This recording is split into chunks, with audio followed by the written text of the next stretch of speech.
शीतकरान्नवनीरदाभात् पीताम्बरादरुणबिम्बफलाधरोष्ठात् पूर्णेन्दुसुन्दरमुखादरविन्दनेत्रात् कृष्णात् परं किमपि तत्त्वमहं न जाने।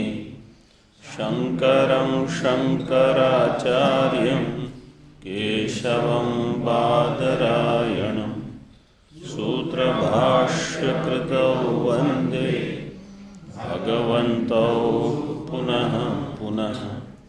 ईश्वरो गुरुरात्मेति मूर्तिभेदविभागिने व्योमवद्व्याप्तदेहाय दक्षिणामूर्तये नमः। ओम शांति शांति शांति।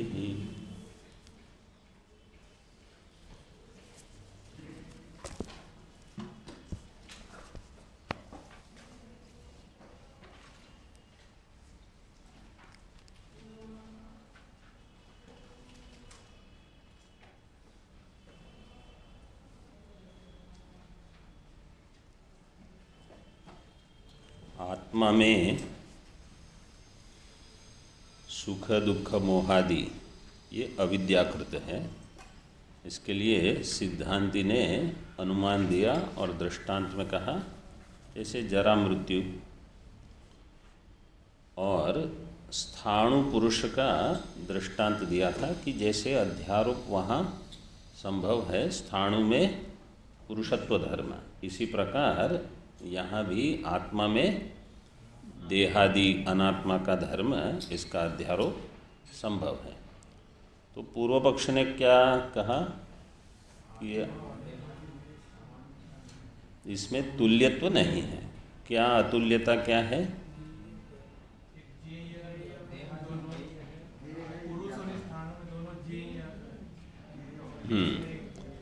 दृष्टांत में आपने जो स्थाणु पुरुष का दृष्टांत दिया वहाँ दोनों ये है, और जो हम यहाँ चर्चा कर रहे हैं आत्मा और देहादि की, तो वहाँ आत्मा तो ज्ञाता है, ये नहीं है, तो इसलिए ये समदृष्टांत नहीं है। तो सिद्धांति ने क्या समाधान दिया? वो तो हम मतलब यहाँ से समाधान वो सही है, आत्मा भी ज्ञेय है, क्योंकि आत्मा ज्ञेय न हो ऐसा तो संभव नहीं। वो तो चैतन्य स्वरूप है, सहज वो तो ज्ञेय है, दृश्यत्व न नहीं। लेकिन यहाँ समाधान कैसे दिया कि ऐसा करोगे तो अति प्रसंग हो जाएगा, सारे अनात्मा के धर्म तो आत्मा भी अचेतन हो जाएगा, अचेतनादि अचैतन्यादि प्रसंगात, इस प्रकार से। और आप ये भेद करते हो कि जरा मृत्यु ये आत्मा में नहीं है, लेकिन सुख दुख मोहादि आत्मा में है, तो आपको इसका विशेष हेतु देना पड़ेगा। ठीक है। स्थाणु पुरुष का जो दृष्टांत है, इसमें अर्थ का अध्यास है कि ज्ञान का अध्यास है? दोनों का अध्यास है। इसका अर्थ क्या है? मतलब स्थाणु पुरुष में ज्ञान का अध्यास है, इसका अर्थ क्या है? स्थाणु में पुरुष का ज्ञान होता है, और मतलब सही है, लेकिन एक ही वस्तु को अन्य अन्य प्रकार से जब हम समझते हैं ना, तो स्पष्टता हो सकती है। स्थाणु में पुरुष का ज्ञान होता है, स्थाणु में पुरुष अध्यस्त है, ठीक है। स्थाणु में पुरुष अध्यस्त है और स्थाणु ज्ञान में पुरुष ज्ञान का भी अध्यास हुआ, तो इसलिए अर्थ में भी अध्यास, ज्ञान में भी अध्यास, दोनों जगह अध्यास हुआ। क्षेत्र क्षेत्रज्ञ, साधारण शब्द ले लेंगे, देहादि को क्षेत्र है, आत्मा क्षेत्र, क्षेत्र क्षेत्रज्ञ में ज्ञानाध्यास अर्थाध्यास दोनों है कि एक ही है?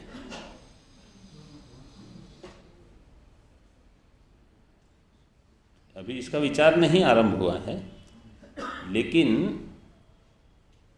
अब तक ये मान के चलते हैं कि एक क्षेत्र नाम की वस्तु है, एक क्षेत्रज्ञ नाम की वस्तु है और इनका अध्यास हो रहा है। वास्तव में क्षेत्र की सत्ता है कि नहीं, जैसे स्थाणु में पुरुष की सत्ता नहीं है, इसी प्रकार क्षेत्र की अपनी कोई सत्ता है कि नहीं, अभी तो इसका निर्णय नहीं हुआ है, लेकिन वेदांत कहेगा कि वो दृष्टांत सम है, क्योंकि वहाँ भी ज्ञानाध्यास अर्थाध्यास दोनों हैं। ऐसा नहीं है कि अयोगोलक और वन्नी तो एक दोनों पदार्थ हैं अपने आप में समान सत्ता में और इनका अध्यास हो रहा है, ऐसा नहीं। क्षेत्रज्ञ की पारमार्थिक सत्ता, क्षेत्र की व्यावहारिक सत्ता, और फिर इन दोनों में जब अध्यास होता है तो वास्तव में जो अध्यास का स्वरूप होगा उसमें ज्ञान भी अध्यस्त है और अर्थ भी अध्यस्त है। ऐसे ठीक है। अब आगे देखिए टीका में अन्य अन्य हेतु दे दिए थे, आगमापायित्व, दृश्यत्व, जड़त्व इत्यादि। ये क्षेत्र क्षेत्रज्ञ मिल के भासते हैं। ऐसा कभी हमको प्रतीत होगा कि क्षेत्र यहाँ है, क्षेत्रज्ञ कहीं अन्य है, तो स्पष्ट विवेक, जहाँ विवेक करना हो पहले तो दोनों का ज्ञान चाहिए। जैसे अगर हमको कहेगा कि कोई कहेगा कि एक पेटी में सेब भी है और संतरे भी हैं, इनको अलग कर दो, दोनों का ज्ञान है आपको, सेब क्या है संतरे क्या, आप बच्चा भी कर देगा, वो विवेक है। क्षेत्र और क्षेत्रज्ञ ऐसे उपलब्ध कब होंगे? कभी नहीं। इसका विवेक ऐसे नहीं होगा। तो इस क्षेत्र, इसीलिए सूक्ष्म बुद्धि, सूक्ष्म चिंतन, इतने सारे भाष्य, टीका, इतने ग्रंथों का अध्ययन और विचार, ये इसीलिए है। अगर ये सेब और संतरे के जैसे होते हैं तो विवेक हम कभी के कर चुके होते। क्षेत्र और क्षेत्रज्ञ बिल्कुल मिले हुए हैं। जैसे दृष्टांत देंगे हम, यहाँ आप क्या देख रहे हैं?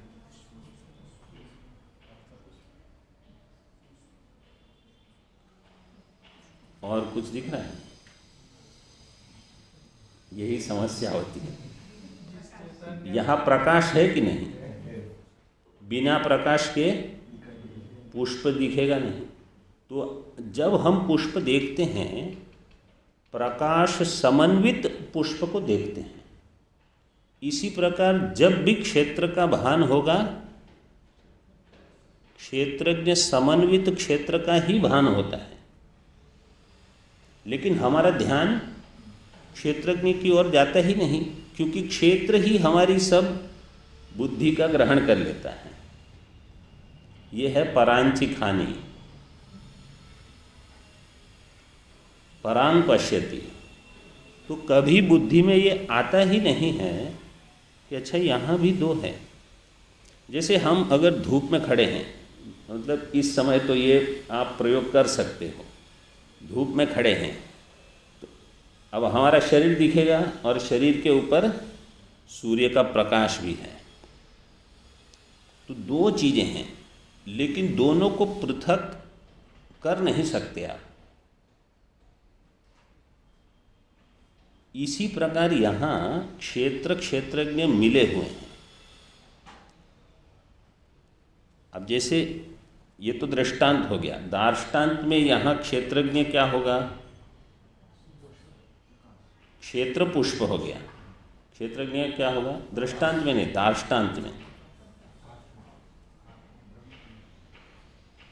मतलब ब्रह्म की अस्तिता, पुष्पम अस्ति, तो ये सदरूप से जो भासता है ना, ये ब्रह्म का अंश है।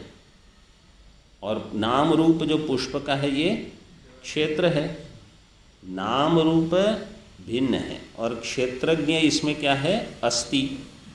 आप अस्ति ले लो, ये दृग्दृश्य विवेक में ये प्रकरण आया था, इसलिए इसको बता सकते हैं। बाह्य जगत में अस्ति के साथ अध्यास और अंतर जगत में चित्त के साथ अध्यास। कामाद्याः चित्तगात् दृश्याः साक्षित्वेन चेतनम ध्यायेत। ये है दृश्यानुविद्य सविकल्प समाधि, ऐसा वहाँ प्रकरण था। मतलब इससे तो परिचित रहोगे, ठीक है, जो भी नहीं, लेकिन इसमें अस्तिता भाती है कि नहीं? पुष्पम अस्ति, घटो अस्ति, देहो अस्ति, यहाँ भी अस्तित्व है। तो क्षेत्र और क्षेत्रज्ञ मिले हुए हैं, बिल्कुल इतने मिले हुए हैं कि ऐसा लगता ही नहीं कि दो हैं यहाँ। तो बार बार ये बुद्धि में लाना पड़ेगा। और ये बुद्धि हमारी कैसी है? बिल्कुल छोटे बच्चे जैसी होती है। समझो 2 महीने का बालक है, उसको आप पूरी पराठा और भोजन खिलाओ, क्या होगा उसका? तो जिएगा तो, नहीं तो गया। तो हमारी ये अभी ब्रह्म ज्ञान की जो अवस्था है ना, कि कुछ साधकों की प्रौढ़ होगी, किसी की बहुत ही आरंभ की होती है, उसको बहुत ध्यान से बचाकर इस चिंतन को बढ़ाना है, तब ये बड़ा होगा। फिर एक वृक्ष हो जाएगा, जैसे पौधा वृक्ष हो जाता, फिर वो अन्य को भी संभाल सकता है। तो जब तक ये चिंतन बिल्कुल प्रौढ़ न हो जाए, इसको सतत करते रहना पड़ेगा और अन्य चीज़ों से इसको दूर रखना है। राग द्वेषादि अन्य विषय चिंतन, इनसे इसको दूर रखेंगे तो ये बढ़ेगा। ये बहुत आवश्यक है कि हम ध्यान इस चीज़ों पर देते रहें। नहीं तो यहाँ थोड़ा क्षेत्र क्षेत्रज्ञ सुन लिया और बाकी फिर केवल क्षेत्र क्षेत्र क्षेत्र ही भान में आता रहे, तो फिर ये विचार प्रौढ़ नहीं बन पाएगा। और एक बार ये प्रकरण पूरा हो जाएगा, फिर तो और भी कम। टीका में देखिए, सुखादीनां जरादिवत आत्मधर्मत्वाभावे तस्य वस्तुतो असंसारिता इति फलितम आह। सुखादि जो है वो आत्मा के धर्म नहीं है, जैसे जरादि, जरादि भी आत्मा के धर्म नहीं है, केवल अध्यास होता है। तस्य वस्तु तो असंसारिता, तस्य कस्य आत्मनः आत्मनः असंसारिता इति फलितम आह। फलितम में क्या सूत्र लगेगा?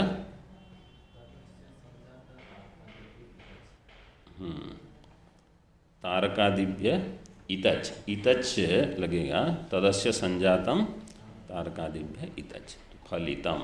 इसमें तारकादि गण में बहुत सारे शब्द हैं, सब इसी प्रकार से कथितम पठितम जो जो भी होंगे ऐसे बन सकते हैं।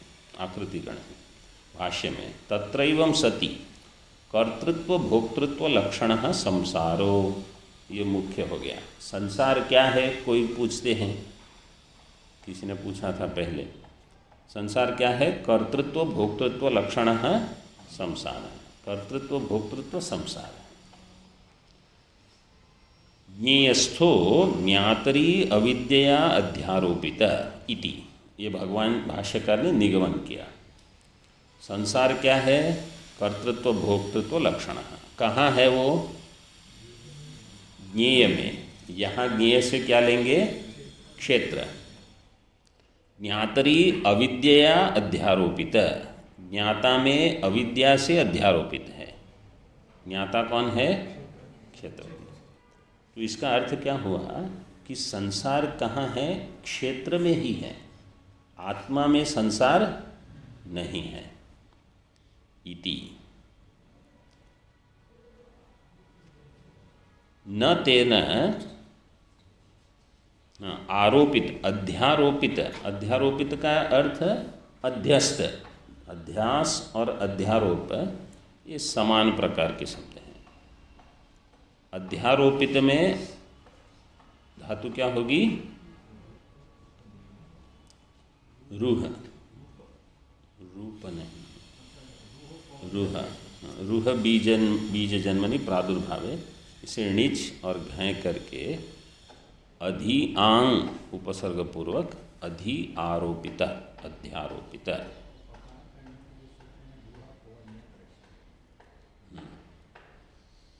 इसका अर्थ है मिथ्या ज्ञानम। ये जो ज्ञान है वो कैसा है? मिथ्या है। ऐसा न तेन ज्ञातुः किंचित दुष्यति, इससे ज्ञाता का कोई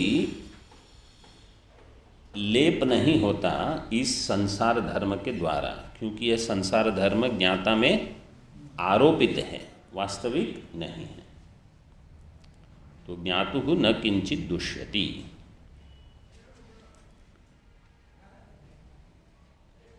आरोपितेन, टीका में, आरोपितेन अधिष्ठानस्य वस्तुतो अस्पर्शे दृष्टांतम आह।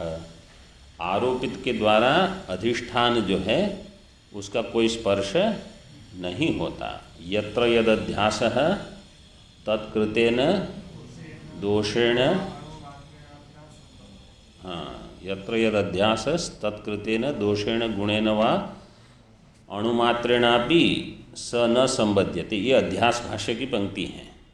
ये पूरा अध्यास भाष्य ही भगवान भाष्यकार बता रहे हैं, थोड़ा सरल करके, जहाँ जो आवश्यक है उतना ही देकर। वास्तव में ये बता रहे हैं कि क्षेत्र क्षेत्रज्ञ के बीच में अध्यास है। पूरा वेदांत इसके ऊपर खड़ा है। अध्यास अगर हमको समझ में आ गया तो ही ज्ञान से मुक्ति है। अगर अध्यास की सिद्धि नहीं हुई तो ज्ञान से मोक्ष नहीं होगा।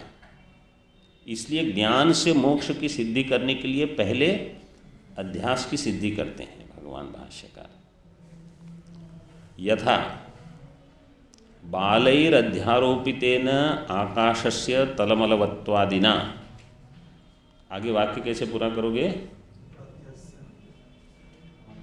देखो, अभी यथा दिया, मतलब पहले दिया था दार्ष्टान्त, अब दे रहे हैं दृष्टांत। बालैरध्यारोपितेन आकाशस्य तलमलवत्वादिना। फिर वाक्य क्या है? हाँ, किंचिदपि कस्य,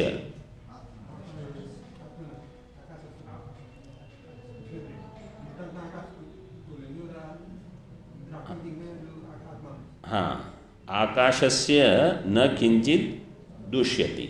ठीक है, तो दार्ष्टान्त में ज्ञातुः न किंचित दुष्यति था, तो यहाँ ज्ञाता तो बाल है, तो बालस्य किंचित न दुष्यति ऐसा क्यों नहीं होगा?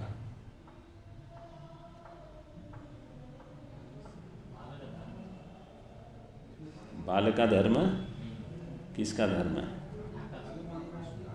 आकाश का धर्म है कि नहीं? आरोपित धर्म।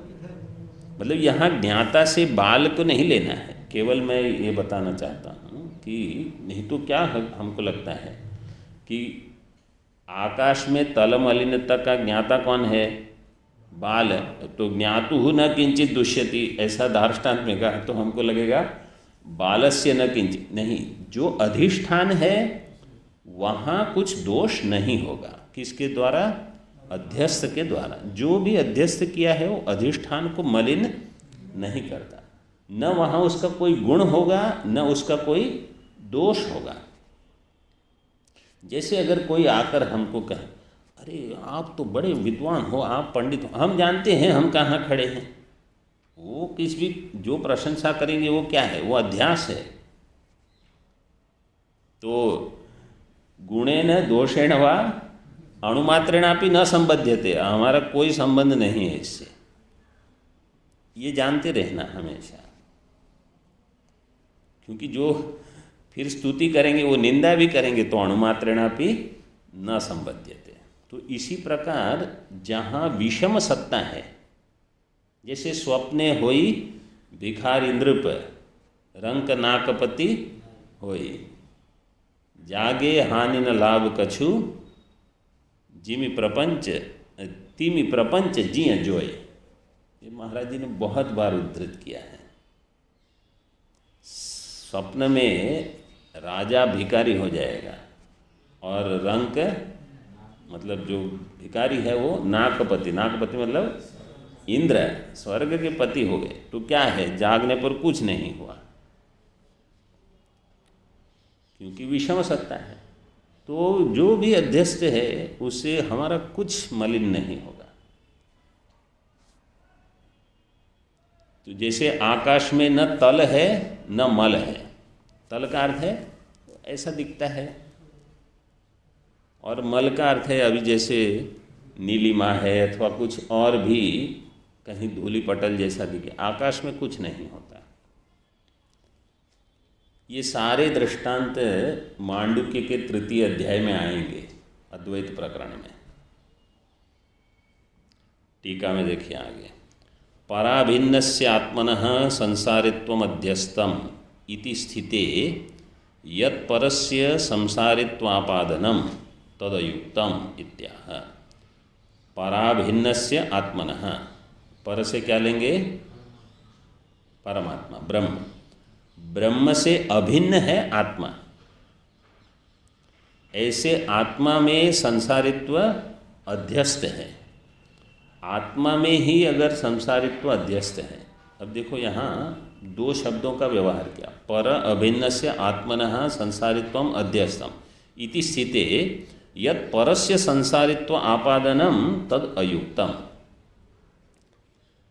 पूर्व पक्ष ने क्या कहा था, ईश्वर ही संसारी हो जाएगा, ठीक है ना, ईश्वर को संसार की प्राप्ति होगी। तो कहते हैं जीव ही संसारी नहीं है। पहले क्या कहा था कि ईश्वर को जीव में मिला देंगे तो जीव के संसार की प्राप्ति ईश्वर को हो जाएगी, ईश्वर संसारी हो जाएगा। अब यहाँ क्या कहते हैं, पराभिन्नस्य आत्मनः संसारित्वम अध्यस्तम। ये जो क्षेत्रज्ञ है इसमें ही संसारित्व अध्यस्त है। इति स्थिते यत् परस्य संसारित्व आपादनम, आप कहते हो ईश्वर परमात्मा ही संसारी हो जाएगा, तद अयुक्तम, वो ठीक नहीं है। एवंच सति सर्वक्षेत्रेष्वपि सतो भगवतः क्षेत्रज्ञस्येश्वरस्य संसारित्व गंधमात्रमपि नाशंक्यम। एवंच सति सर्वक्षेत्रेषु अपि सतः भगवतः क्षेत्रज्ञस्य ईश्वरस्य, सारे क्षेत्रों में क्षेत्रज्ञ कैसा है, सतो भगवतः मतलब भगवान सन, भगवान होता हुआ ये क्षेत्रज्ञ सभी क्षेत्रों में क्षेत्रज्ञस्य ईश्वरस्य सतो भगवतः कुत्र सर्वक्षेत्रेषु, सभी क्षेत्रों में संसारित्व गंधमात्रमपि नाशंक्यम। कभी कभी इस प्रकार से भी पूर्व पक्ष बनता है। क्या कहते हो कि मैं एक संसारी हूँ, अभी जीव थोड़ा दुखी हूँ, और ईश्वर सबसे एक है, सभी दुखी हैं, तो ईश्वर महादुखी हो जाएगा। एक ही दुखी नहीं है, ये प्रतिपादन हो गया। दुख वास्तव में क्षेत्रज्ञ में है ही नहीं। दुख कहाँ है, क्षेत्र में। और ये जो पंक्ति है एवंच सति सर्वक्षेत्रेषु अपि, इसको 2 पृष्ठ पहले 414 की दूसरी पंक्ति देखिए।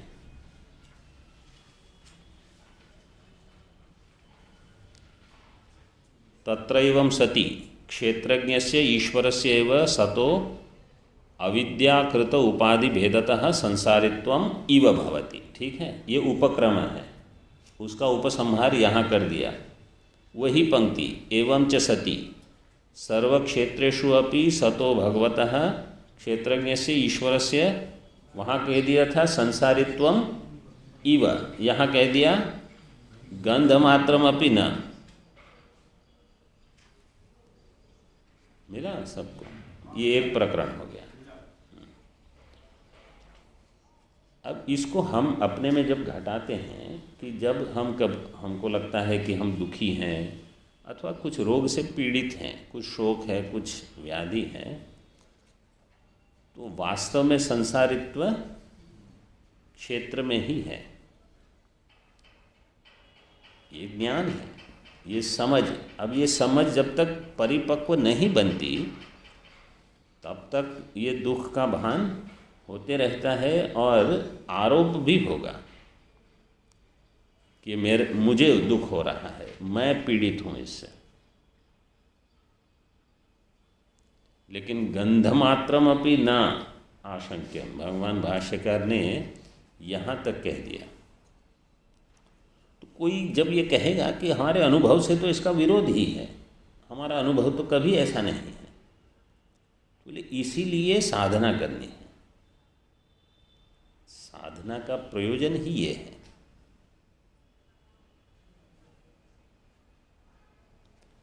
जैसे ये पुष्प भी क्षेत्र है, यह कपड़ा ये भी क्षेत्र है, और शरीर, तीनों क्षेत्र हैं।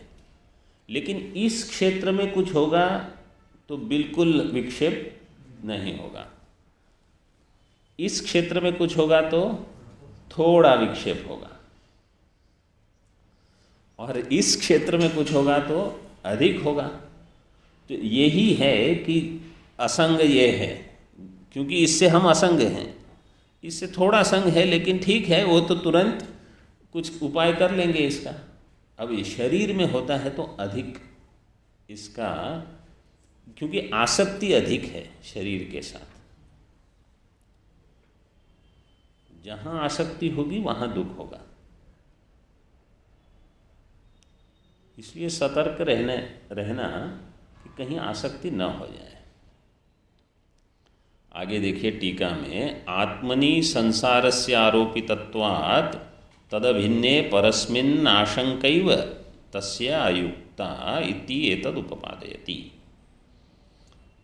आत्मनि संसारस्य आरोपितत्वात्, आत्मा में संसार आरोपित है। यहाँ आत्मा से क्षेत्रज्ञ शब्द लीजिए। क्षेत्रज्ञ में ही संसार आरोपित होने से तद अभिन्ने परस्मिन्, उससे अभिन्न जो परमात्मा है,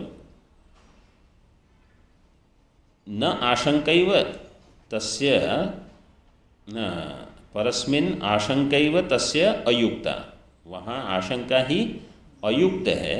इति एतद् उपपादयति, उसका उपादन करते हैं। नहीं क्वचिदपि लोके अविद्याध्यस्तेन धर्मेण कस्यचित् उपकारो अपकारो वा दृष्टः। लोक में कहीं भी क्वचिदपि अविद्या अध्यस्तेन, अविद्या से जो भी पदार्थ अध्यस्त होता है तो उसके धर्म से, तेन अविद्या अध्यस्तेन धर्मेण कस्यचित् उपकारो अपकारो वा न ही दृष्टः, न वहाँ उपकार होता है कुछ, न अपकार। जैसे शुक्ति में रजत देख ली तो शुक्ति में कुछ अधिक नहीं हो गया, शुक्ति की जो कीमत थी वही रही, आपने केवल रजत का वहाँ आरोप किया है। इसी प्रकार रज्जु में अगर सर्प का आरोप किया तो वहाँ विष नहीं होगा, न उसका अपकार होगा, उपकार अपकार। इसलिए दो दृष्टांत, रज्जु सर्प शुक्ति रूप्य, ये दोनों सिद्ध करेंगे न वहाँ कुछ बढ़ेगा न कम, न गुण न दोष। आगे, स्थाणौ पुरुष निश्चयवद आत्मनो देहाद्यात्मत्व निश्चयस्य अध्यस्तता इति अयुक्तम दृष्टान्तस्य ज्ञेय मात्र विषयत्वाद इतरस्य ज्ञेय ज्ञातृ विषयत्वाद इति अयुक्तम अनुवदति। अब पूर्व पक्ष ने कहा था कि जो दृष्टांत है उसमें तो दोनों ज्ञेय है और दाष्टान्त में एक ज्ञाता है एक ज्ञेय है, तो ये विषम दृष्टांत। अब उसको फिर से भाष्यकार लेते हैं। स्थाणु पुरुष निश्चयवत, स्थाणु में जो पुरुष निश्चय है, इसी प्रकार आत्मा में देहादि आत्मत्व निश्चय है।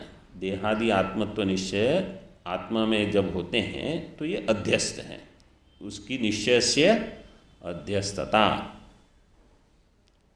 इति अयुक्तम, अयुक्तम इति पूर्व पक्षिणा उत्तम, पूर्व पक्षी ने कहा कि ये ठीक नहीं है। क्यों? दृष्टान्तस्य ज्ञेय मात्र विषयत्वात्, दृष्टांत में क्या है? ज्ञेय मात्र, मतलब दोनों विषय ज्ञेय है। इतरस्य, इतरस्य कस्य? दार्ष्टान्तस्य, दार्ष्टान्तस्य ज्ञेय ज्ञातृ विषयत्वात्, यहाँ तो एक ज्ञेय है और एक ज्ञाता है। इति अयुक्तम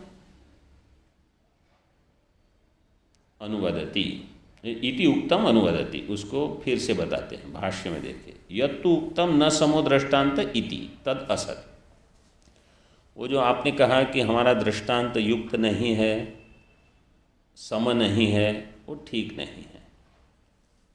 मतलब भगवान भाष्यकार दृष्टांत दे और वो उचित न हो, इसका अर्थ है आपको समझ में नहीं आया।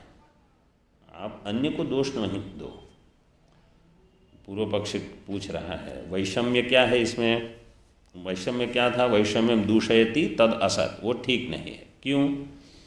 तर्हि केन साधर्म्यम, केन साधर्म्य इति पृच्छति, किस धर्म से वहाँ समानता है दृष्टांत और दार्ष्टान्त में? क्योंकि एक तरह से तो दोनों में विषमता सिद्ध हुई थी, ज्ञेयत्व दोनों में और ज्ञाता ज्ञेयत्व अन्य में, तो ये तो ठीक नहीं। तो आप बताइए साधर्म्य कहाँ है वहाँ दृष्टांत दार्ष्टान्त में? कथम? तो अभीष्टम साधर्म्यम दर्शयति, इसमें साधर्म्य क्या है वो बताते हैं। अविद्याध्यास मात्रम ही दृष्टांत दार्ष्टान्तिकयोः साधर्म्यम विवक्षितम। दृष्टांत और दार्ष्टान्त में यहाँ ये नहीं कहा कि वहाँ भी दोनों ज्ञेय थे, यहाँ भी दोनों ज्ञेय हैं, वो नहीं बताया। यहाँ क्या कहते हैं? दृष्टांत और दार्ष्टान्त में साधर्म्य क्या है? अविद्याध्यास, दोनों में अविद्याध्यास है। अविद्याध्यास मात्रम ही साधर्म्यम, तस्य उभयत्र अनुगतिम आह, वो दोनों में अनुगत है अविद्याध्यास। तन्न व्यभिचरति, इसका व्यभिचार नहीं है। किसका व्यभिचार नहीं है?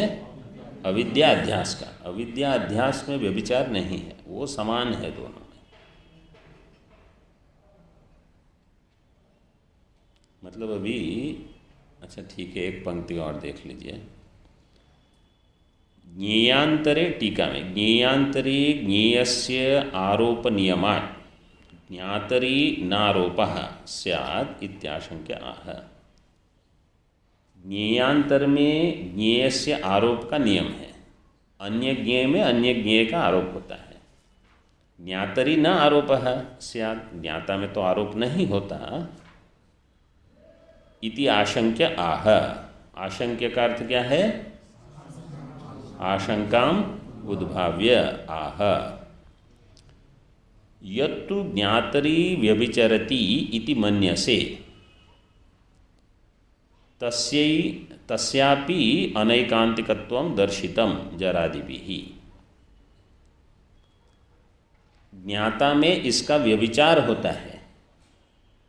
ज्ञातरी यद व्यभिचरति इति मन्यसे, ऐसा तुम मानते हो। सिद्धांती पूर्व पक्ष को कह रहा है कि आप क्या कह रहे हो कि ज्ञेय का ज्ञेय में तो अध्यास हो सकता है, लेकिन ज्ञेय का ज्ञाता में अध्यास नहीं हो सकता, ऐसा आप कहते हो।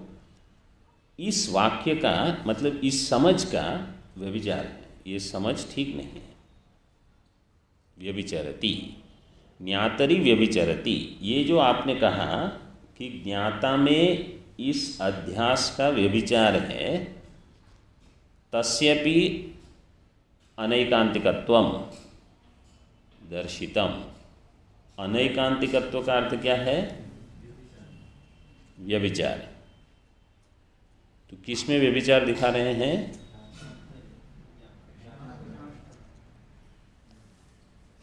ज्ञाता में जो व्यभिचार पूर्व पक्ष ने दिखाया, उस व्यभिचार में व्यभिचार दिखा रहे हैं।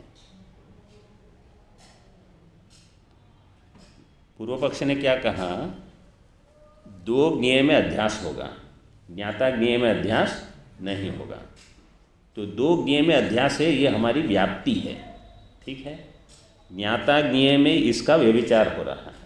सिद्धांत क्या कह रहे हैं? आपने जो ये व्यभिचार दिखाया, उसका व्यभिचार हम दिखा रहे हैं। कहाँ? जरादि भी, जरा मृत्यु में व्यभिचार है आपकी समझ का। आपने हमारी दृष्टांत में व्यभिचार दिखाया, हम आपकी बुद्धि में व्यभिचार दिखा रहे हैं। कैसे? अहम मनुष्यः, अहम वृद्धः, अहम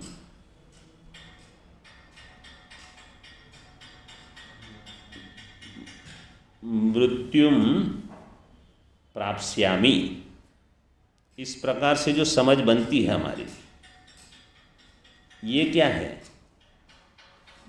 क्षेत्र के धर्म का आत्मा में आप अध्यार आरोप करते हो, तो वो आरोप अगर हो सकता है तो ज्ञेय का ज्ञाता में आरोप हुआ है। तो अगर वो स्वीकार कर सकते हो तो सुख दुख मोहादि का आरोप का स्वीकार क्यों नहीं करते? वो दे दिया, तस्यापि अनेकांतिकत्व।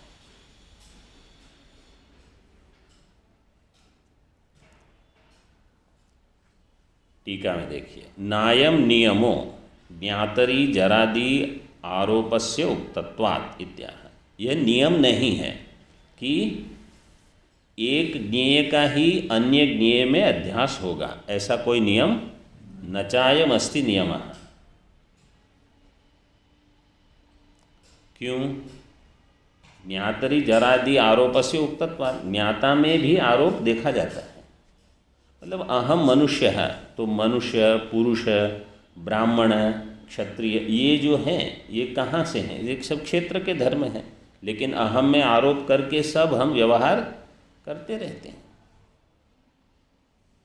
तो इसी प्रकार किसी भी ज्ञेय का ज्ञाता में भी आरोप हो सकता है, ये बता दिया। ज्ञेयस्य एव ज्ञेयांतरे अध्यास नियमस्य इति यावत्, ये किसका अर्थ है? ज्ञेयस्यैव ज्ञेयांतरे अध्यास नियमस्य इति यावत्। मेरा प्रश्न क्या है? ये किसका अर्थ है? किस शब्द का, किस पद का अर्थ है ये?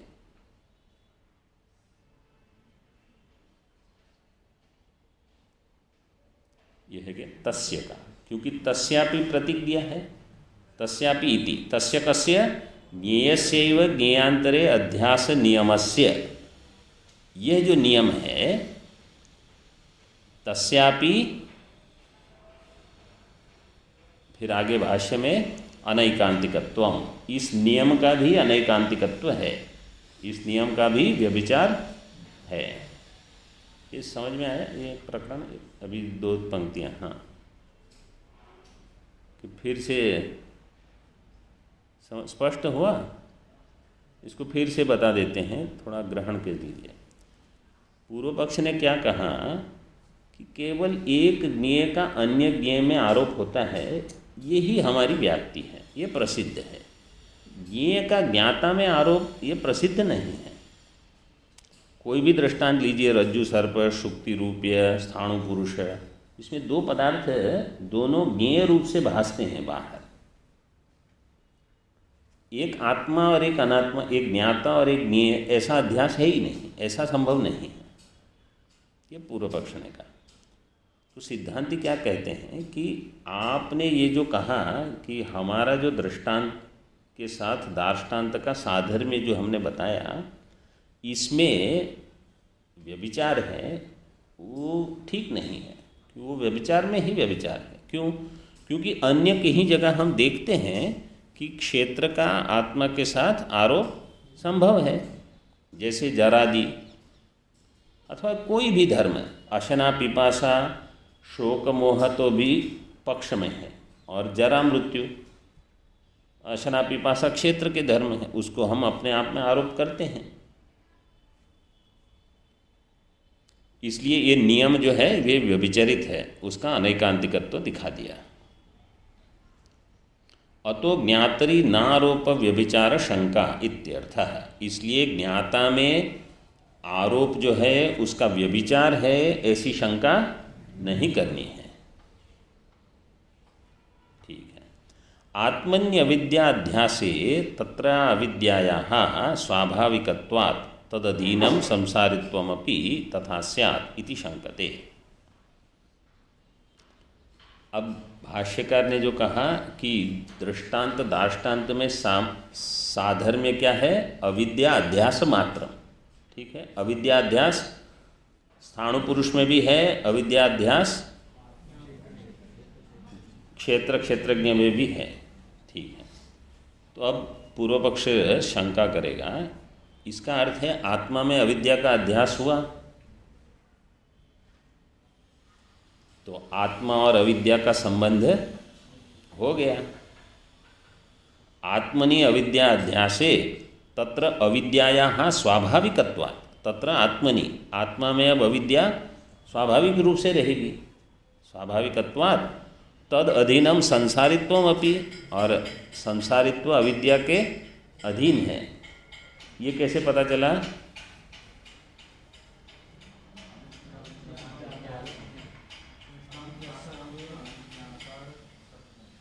अन्वय व्यतिरेक से पहले सिद्ध हुआ ना, अविद्या सत्वे संसारित्व सत्वम अविद्या भावे संसार, ये पहले अन्वय व्यतिरेक से सिद्ध हो गया है।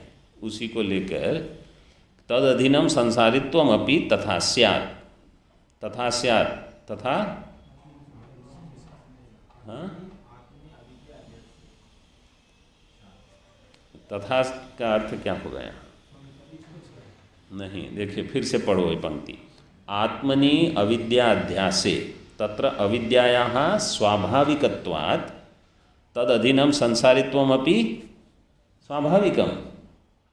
अगर अविद्या अध्यास स्वाभाविक, अविद्या स्वाभाविक है, तो अविद्या के अधीन संसारित्व भी स्वाभाविक हो जाएगा। कहाँ? आत्मा में। इति शंकते, भाष्य में अविद्यावत्वात् क्षेत्रज्ञस्य संसारित्वम इति चेत, तो अभी क्षेत्रज्ञ कैसा हो गया? अविद्यावान, अविद्यावत है वो, अविद्यावत्वस्य क्षेत्रज्ञस्य समान अधिकरण कर दिया। क्षेत्रज्ञ कैसा है? अविद्या वाला। अविद्या वाला जो होगा वो तो संसारी होगा ही होगा। जहाँ अविद्या जाएगी वहाँ संसार आ जाएगा। तो संसारित्वम इति चेत, अभी टीका में बताते हैं। का अविद्या, पहले ये बताइए अविद्या क्या है? विपरीत ग्रहादिर वा अनादि अनिर्वाच्या अज्ञानम वा। अविद्या के दो विकल्प करते हैं। विपरीत ग्रहादि ये अविद्या है, अथवा अनादि अनिर्वाच्य अज्ञानम। सिद्धांत का तो मत एक ही है, विकल्प तो केवल जब वादी प्रतिवादी होते हैं तो विकल्प करते हैं, क्योंकि सभी ने अज्ञान को अनादि अनिर्वाच्य तो नहीं माना। न्याय वाले कुछ और मानते हैं, वो कहेंगे वो अभाव रूप है। अनिर्वचनीय तो केवल हम ही कहते हैं, वेदांती अद्वैती, बाकी भी नहीं कहते। न आद्यो विपरीत ग्रहादेश तमशब्दित अनिर्वाच्या ज्ञान कार्यत्वात् तन्निष्ठस्य आत्मधर्मत्वा योगादित्याः। दो विकल्प किए हैं। न आद्य, उसमें से प्रथम विकल्प क्या है? विपरीत ग्रहादि। तो विपरीत ग्रहादेः तमशब्दित अनिर्वाच्य अज्ञान कार्यत्वात्, ये विपरीत ग्रह जो है ये तो अज्ञान का कार्य है। अज्ञान कैसा है? अनिर्वाच्य। अनिर्वाच्य अज्ञान का कार्य होने से कार्यत्वात् तन्निष्ठस्य, तत्पद से क्या लोगे?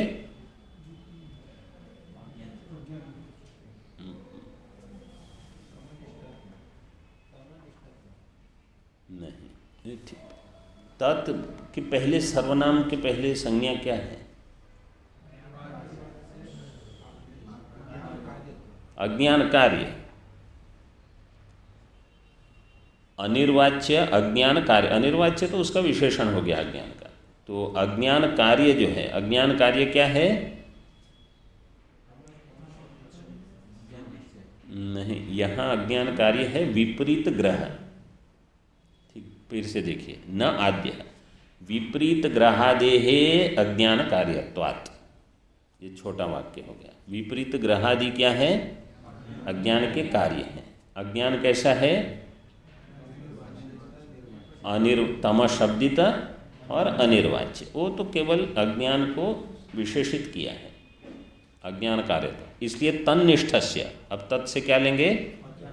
अज्ञान कार्य। अज्ञान कार्य में जो निष्ठ है, निष्ठस्य आत्मधर्मत्व अयोगात, वो आत्मा का धर्म नहीं होगा। अब आगे बताएंगे अग्रहण, संशय और अन्यथा ग्रहण, 3 बताएंगे यहाँ अगली पंक्ति में भाष्य में दिए हैं। ओम पूर्णमदः पूर्णमिदं पूर्णात् पूर्णमुदच्यते पूर्णस्य